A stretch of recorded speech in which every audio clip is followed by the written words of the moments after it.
watching the Debka File, a weekly roundup of exclusive news, insight, and analysis of the Middle East, broadcast to you live from the heart of the region. Coming up on the program today, U.S., France, Britain, and Israel hold joint naval and air exercise off Syrian coast.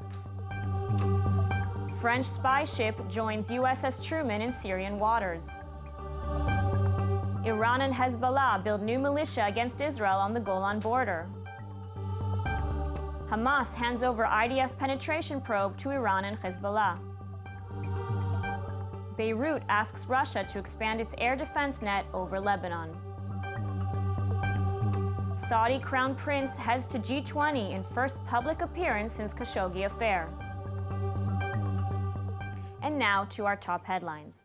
The U.S., France, Britain, and Israel embarked on a joint naval and air exercise off the Syrian coast on Saturday, Debka's military sources revealed. For the past week, the U.S. Air Force has taken over Syrian skies and has kept F-22 stealth planes and F-A-18F Super Hornet fighters flying over Syria around the clock and without interruption. As one group flies back to base, another takes its place. Their constant presence in Syrian airspace has chased all other warplanes, especially those of Russia and Syria, out of the sky. The planes are being launched from the U.S. Al Udeid Air Base in Qatar and the U.S. Al Dhafra Air Base in the United Arab Emirates, as well as from the USS Harry S. Truman and its 5-carrier strike group, which reached Syrian waters late last week. This dramatic development has provoked a direct threat from Tehran, as Brigadier General Amirali Hajizadeh, head of the Iranian Revolutionary Guard's Airspace Division, said, U.S. bases in Afghanistan, the UAE, and Qatar, and U.S. aircraft carriers in the Gulf are within range of our missiles. He added, we can hit them if they make a move. Our land-to-sea missiles have a range of 700 kilometers, and the U.S. aircraft carriers are our targets. Despite Iranian threats, U.S. pilots have reported the S-300 air defense systems, which the Russians began importing into Syria in October, are not operational and are unlikely to be before January. Earlier this week, Pentagon spokesman Eric Pahon said that Russia's S-300 air defense systems in Syria have no impact on United States operations in the country. He also aimed a warning at Moscow and said, any additional arms sent to Syria serves only to escalate the situation at this point. Now, according to an exclusive report from Debka's military sources, unidentified aircraft attacked an Iranian target in Syria on November 19th.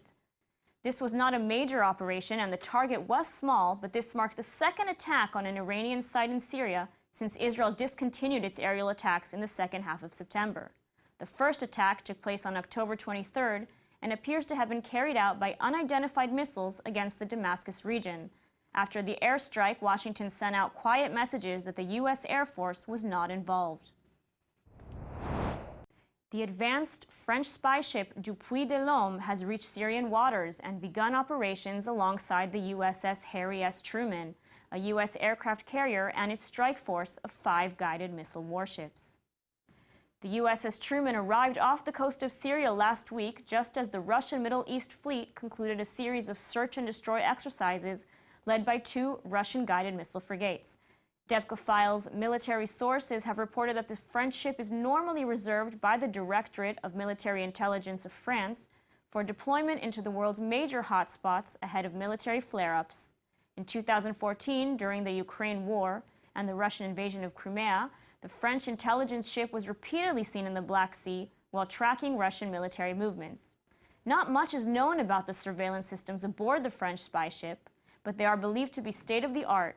The ship is believed to have a radar and radiation warning system, satellite communication systems, and at least 2 navigational radar locators. The ship also has equipment for eavesdropping on enemy communications and command centers, reading coded emails, and listening in on mobile phone communications. Intelligence gathered by U.S. reconnaissance aircraft, which have been in the air over Syria since last May, is believed to have been beamed to the French ship. Iran is trying to put together a Syrian army of local pro-Iranian militias along Israel's Golan border for conducting synchronized operations on multiple fronts, Debka reports. This strategy replicates the Shiite militia model, which works for Tehran in Lebanon and in Iraq.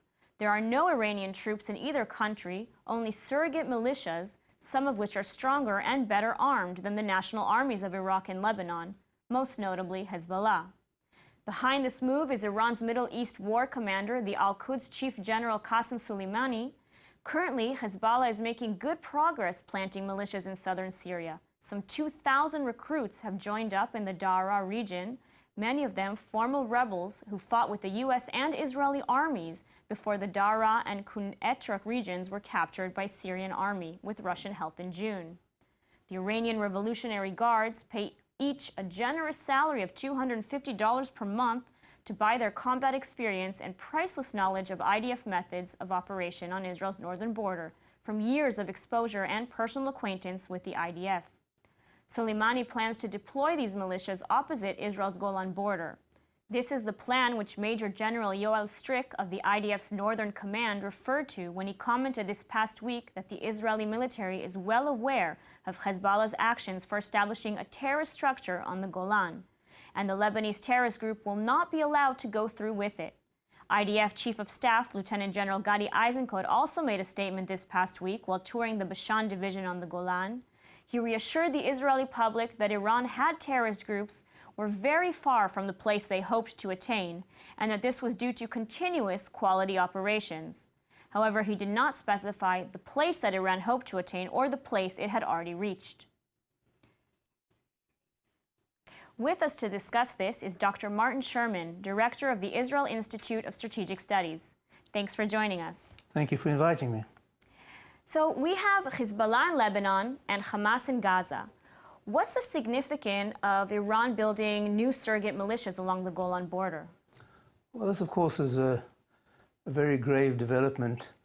And in the Middle East, benign assumptions are normally misplaced. So I think we should consider this a grave emerging threat.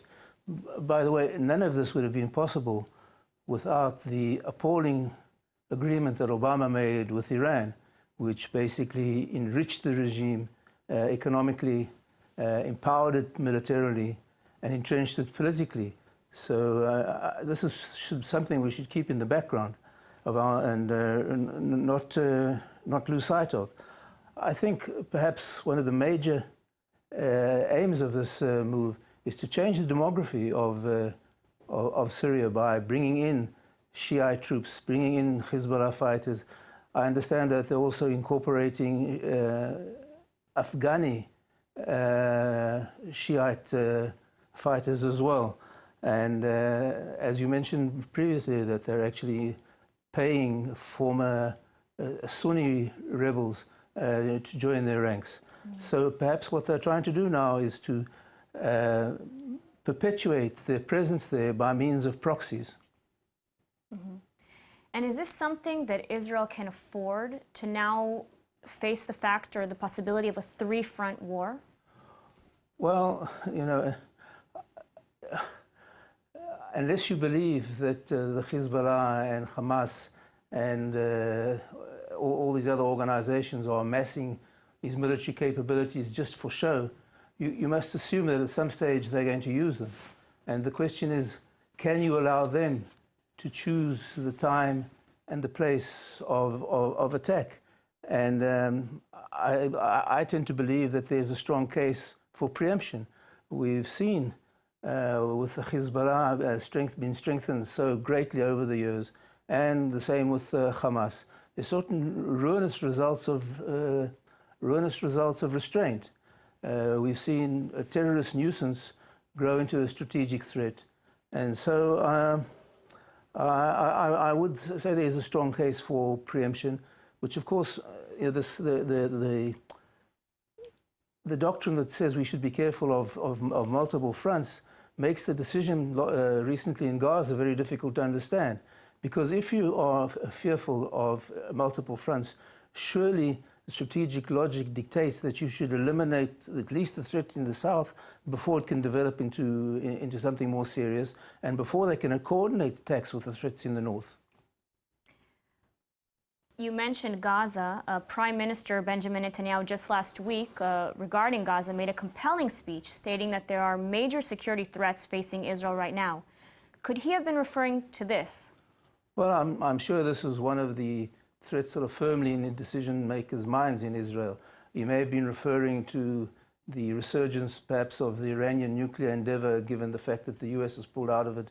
I certainly think that there's a tangible threat from Hezbollah, and when he mentioned that Israel may have to make many sacrifices, this he may well be referring to the threat in the north, because as we know, the Hezbollah has an awesome arsenal of high-quality precision weapons, and so this may well have been the threat that he was referring to. Mm-hmm. You mentioned the need for a preemptive attack. Why has Israel so far refrained from attacking Iranian targets in Syria? Well, you know, they have, according to defense ministry sources, launched 200 attacks, so they haven't really refrained. But they may have toned them down now because of the Russian factor. They may not want to exacerbate relations with Russia. I'm not sure how confident they feel about coping with the new Russian air defense systems. There may be some resistance in the IDF itself. As you know, the IDF haven't really been gung-ho for aggressive action. There may be fear of diplomatic repercussions. Or they may be just waiting for the domestic situation in Iran to deteriorate and maybe make an attack like that unnecessary, with Iran being forced to curtail its overseas adventurism. Well, given this new reality, is an Israeli airstrike on Iranian targets something we should expect in the near future? Well, as I said before, I think there is a strong case for advocating a strategic preemptive strike, because otherwise you may just be giving the enemy the choice of a time and place of attack. The only thing that perhaps might militate against such a strike is if you think that the domestic situation in Iran will deteriorate enough to cause the regime to collapse, or at least for them to curtail their expenditure abroad. Mm-hmm. Now, what does the presence of US, French, and British forces in the Mediterranean signify with regards to Russia, Iran, and Syria?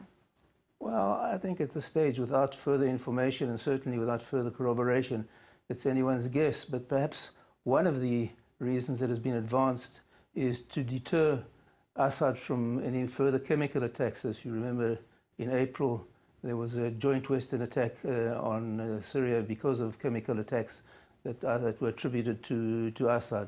So perhaps that's the most likely reason for the show of force there, if it can be corroborated. Okay, Dr. Martin Sherman, thank you for speaking with us. Thank you for having me again. Hamas leaders will likely hand over the probe into the penetration of the IDF into Gaza to Tehran and Hezbollah, Debka reports. On November 10th, the clash developed between Israeli undercover troops operating in Gaza and Hamas activists east of Khan Yunis. An Israeli colonel was killed in the clash, along with 9 armed Hamas members. This incident put IDF penetration operations into Gaza in the spotlight, and Hamas has launched a detailed probe into the affair. Questions such as how the IDF managed to penetrate Hamas ranks, how long they had worked undercover in the Gaza Strip undetected, are more such Israelis still operating there, and was Israel able to infiltrate the top political and military levels of Hamas, are all questions that call for an exhaustive and lengthy investigation. Debka's intelligence sources say that the Palestinian rulers of Gaza have neither the expertise or the means to carry out a probe of this weight, and are expected to task Tehran and its Lebanese proxy Hezbollah for help. Both Iran and Hezbollah would take the opportunity to learn as much as they can about Israeli military intelligence methods. A clandestine propaganda war waged against the IDF by Hezbollah and the Iranian Revolutionary Guard's intelligence bodies, some of whom operate out of Syria, is already underway. Debka reported that it was these groups that gave Hamas's Ez-Eddin al-Qassam armed wing the order to release photos of 8 Israelis claimed to have been members of the Israeli undercover network long present in Gaza and disguised as a relief organization. A picture of 2 trucks allegedly used by the Israeli network were also released, along with an appeal to Gazans who recognize the images or the vehicles to immediately contact Hamas. The Israeli military censor banned publication of the images. Lebanese President Michel Aoun has asked Moscow to bring Lebanese airspace under its protection and expand its air defense system being deployed in Syria to cover Lebanon. Debka File's military and intelligence sources reveal President Vladimir Putin has not yet replied to the request, which was made through back channels, but he has not turned it down either. For now, it's under discussion at the highest levels of Russian Defense Ministry. According to Debka sources, Beirut's request was drafted with the help of President Aoun's friend and ally, Hezbollah leader Hassan Nasrallah, which approved the request. If Putin accepts the request, it would mark the first time Hezbollah, Iran's proxy, would receive an umbrella by a world power against a potential Israeli airstrike, and means that Russia would deploy its air defense system, comprised of the S-300, S-400, and Pantsir S-1E air defense missiles, as well as medium and short-range air batteries and advanced electronic warfare network. This would be the first time Russia deploys a shield to defend a terrorist organization. This sophisticated technology could significantly hamper Israel's Air Force operations over Lebanon. Saudi Crown Prince Mohammed bin Salman will make his first foreign appearance at the G20 summit in Buenos Aires since the murder of journalist Jamal Khashoggi on October 2nd at the Saudi consulate in Istanbul, Turkey. Following a lull in media reports on the affair, latest reports have again put the Saudi Crown Prince in the hot seat for the murder. Earlier this month, President Donald Trump said that he had been briefed on a tape which Turkey claims to have recorded the murder, but he refused to watch it, saying, "It's a suffering tape, it's a terrible tape." Several U.S. media sources subsequently reported that the CIA concluded the murder had been planned and ordered by the Crown Prince himself, though the CIA has not said anything to confirm this claim. In response, Trump said that he can't determine from the facts put before him the degree of the Crown Prince's responsibility for the murder, and he added that we do have an ally, and I want to stick with an ally that in many ways has been very good. I hate the crime, I hate what's done, I hate the cover-up, and I will tell you this, the Crown Prince hates it more than I do, and they have vehemently denied it. The CIA points it both ways. As I said, maybe he did, maybe he didn't, but I will say very strongly that it's a very important ally. There has been an enormous effort with respect to fact-finding pertaining to the the murder of Jamal Khashoggi. A lot of U.S. resources have been devoted to determining the facts to the best of our ability to determine precisely what happened there. The United States took a very strong response. We have sanctioned 17 individuals in connection with that investigation.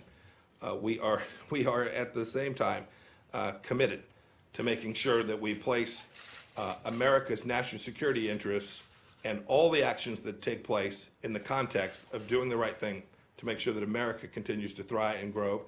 And when we do that, the world is better off for it too, and the Middle East is better off as well. Now, this past week, a well-known Turkish columnist alleged that the quarrel between Khashoggi and Saudi security officers holding him at the consulate was triggered by their demand that he send a cable to his son in Saudi Arabia, and he refused and was subsequently put to death. Another Turkish publication also ran what it claimed were words heard on the tape in the seconds of the murder, as Khashoggi is heard saying, "Release my arm, what do you think you're doing?"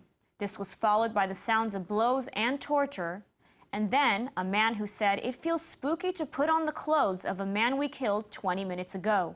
He then complains that Khashoggi's shoes were too small. According to these Turkish sources, this discrepancy showed up when the dead journalist's double was filmed on an Istanbul street after the murder. Turkish sources named the double as Mustafa al-Madani, whom they claim is close to the Crown Prince. All these new quotes in the Turkish media were made from a tape in possession of the Turkish authorities and on the backdrop of a conversation taking place in New York, in which Turkish Foreign Minister Mevlut Cavusoglu demanded that UN Secretary Antonio Guterres set up an international tribunal to probe the Saudi journalist's murder. Kaşıkçı cinayetiyle ilgili bugün Trump'ın bir açıklaması oldu ve bizim bugüne kadar yürüttüğümüz soruşturma ile ilgili son bilgileri de paylaşmış olduk ve bu sürecin mutlaka devam etmesi gerekiyor. Türkiye olarak biz sonuna kadar kararlıyız. Bu cinayetin tüm boyutlarıyla aydınlatılması gerekiyor. Sorumluların da emri verenler dahil, talimatları verenler dahil açığa çıkması gerekiyor. Ve henüz cevaplanmamış sorular var. Arkasında kim var? Talimatı kim verdi? Biz bu kişilerin kendiliğinden Türkiye'ye gelip önceden bu cinayeti planlayarak gelip cinayeti işlemediğini düşünüyoruz. Ve talimatı kimden aldı bunun açığa çıkması gerekiyor. Henüz daha biraz önce sorduğum soruları ya da açıkta kaldı dediğim sorulara cevap bulamadığımız için bu işbirliğini istediğimiz düzeyde görmüyoruz. Daha fazla bilgi edinmek bizim de hakkımızdır. Eğer burada bir tıkanıklık olursa ve bu soruşturma bir yere kadar gelirse o zaman ya da tam işbirliği olmazsa mecburen uluslararası soruşturma için gerekli başvuruları da yapabiliriz. Saudi Arabia has strenuously denied all the Turkish allegations and claims. There have since been 21 Saudi arrests in connection with the crime, 5 of whom were sentenced to death and 11 who were given prison sentences. Riyadh said the Crown Prince was not involved and had no knowledge of the incident.